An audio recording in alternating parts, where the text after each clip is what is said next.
Hi everyone, just demonstrating today another model we've just put together, which is a smaller 62 Gen 2 Precision, but in our billet replacement upgrade. So this is much more of a performance item compared to PTE billet centers that we've got done, backplates, oil feed location bolt, turbine shaft wheels,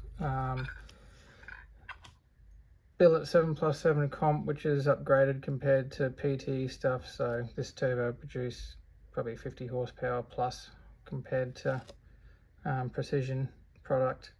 Improved oiling internally as well and externally, so more flow in and out. So yeah, that's a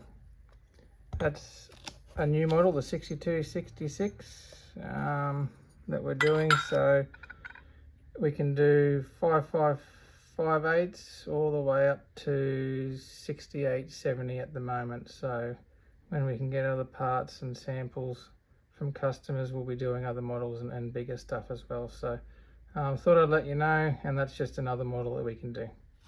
Thanks.